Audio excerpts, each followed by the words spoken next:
Okay, so this video is going to talk about like really fast because I'm cold in my garage and I just recorded like 30 minutes worth of videos. Talking about like the Nintendo Switch and the fact that it just already sold out, or at least pre-orders for it anyways, or something like that. No, like it already sold out, like 100%. Like apparently Nintendo, like they say that by March or something like that they're going to print out like another 2 million copies of it. But apparently, like as of right now, that they're it's kind of following the same fate, or at least that's what people are saying right now.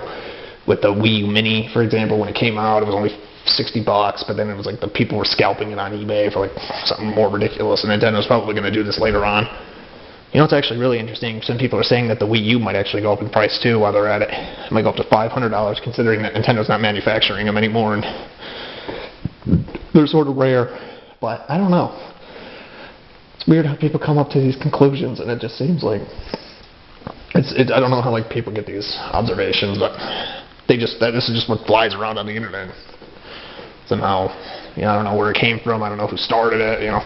But anyways, but the idea is that if Nintendo's Switch is already sold out, that just goes to show you that it's probably going to sell very well. It's probably way better than the Wii U is, because the thing with the Wii U was that you could turn off the game and play it on the control pad and pretty much take it with you.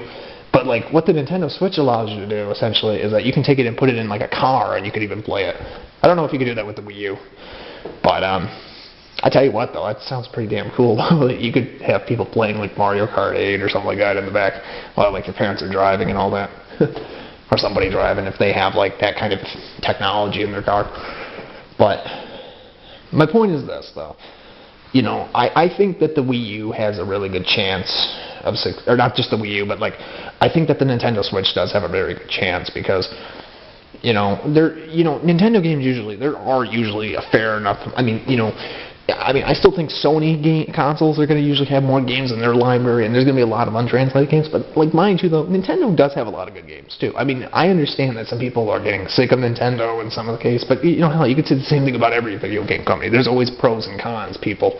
But like, I'm definitely looking forward to Breath of Wind or Breath of the Wild. I forget if that's what it's actually called. I thought it was Breath of Wind at first. The Legend of Zelda game that's coming out for this Nintendo Switch. I'll be honest with you, it looks really fucking cool. I'm not going to lie. I really want to know how this is going to play out. I really want to know, like, the story, who's the villain. I don't mind paying, okay, $300 does sound like a lot of money, but I'll be honest, I'm kind of rich, sort of. Not 100% rich, but $300 to me isn't really a lot of money. Nintendo is kind of like when it comes out with these games. The fact that I think the price will come down, but then again, so will the PS4 and the Xbox 360 and One, and Xbox 360 is last gen, but but my point is, just because it comes out now doesn't mean that it's going to stay like that forever, unless of course like they stop manufacturing them and scalpers keep the price high and stupid shit like that. But as long as Nintendo and somebody's willing to sell you one for a good price, I'd say it's pretty much worth the price. You just got to figure out, like, and take good care of it, mind you. Make sure it's not defective, and get it when a bunch of games come out. Like, again, Nintendo consoles, you just kind of have to dig around, but there's going to be a lot of good games on it. I wouldn't doubt it.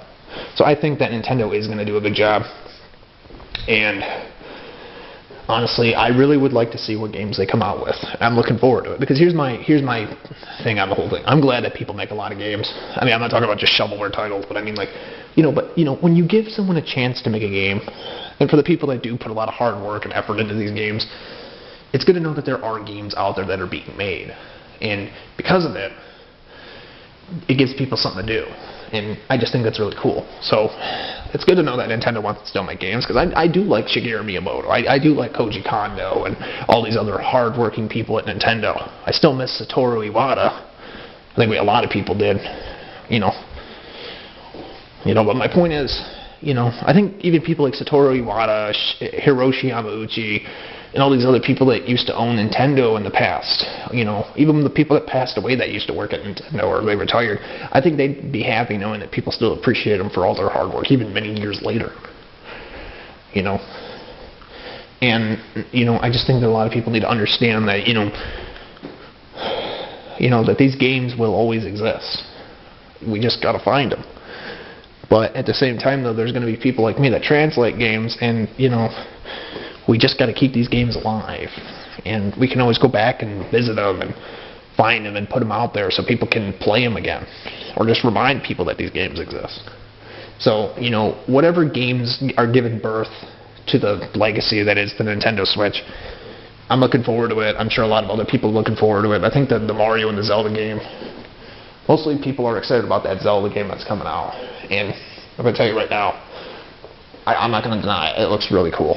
And I'm looking forward to playing it because I think Nintendo knows what they're doing. I mean, people said with a lot of people say that Nintendo sucks and they make bad decisions. But keep in mind, this is a company that made over $1 billion, and they're $1 billion industry. Nintendo might make mistakes, but the only thing that they can make a mistake on is maybe overprinting something. Like when they did with the Wii U, they overprinted the Wii U, and they didn't sell as many as they said they did, even though they still sold a decent amount of them. That's what a lot of people don't understand. It's because Nintendo made that decision. But that's the problem. But other than that, with the Nintendo Switch, it looks really cool, and I still think that, maybe even Sony's PS4, and you can make a custom PC, and the Xbox One's more powerful. But hey, it's not about the specs. It's also about, at least in this case, it's about, if people like it, and if there's a good fan base for it, then sure, let the fans play their games and let other people play their games. But my point is this, though, as long as Nintendo gets a lot of games on their console, as well as Sony and Microsoft, they'll be fine. Nintendo will make their money. They make good games, and people will still appreciate it for that. And they do that good for a hardware and a video and a software company. So, I think that, because of that we don't really have any reason to be worried 100% that Nintendo doesn't know what they're doing. Because at least as far as hardware goes and software, Nintendo has been pretty good about it. So we'll just have to wait and see what happens, but I'm sure that having more consoles in this case is better than having none at all. So again, comment, rate, subscribe, favorite, share this video. What games are you looking forward to on the Nintendo Switch, and how do you feel about Nintendo's actions, about how they're handling the whole thing right now?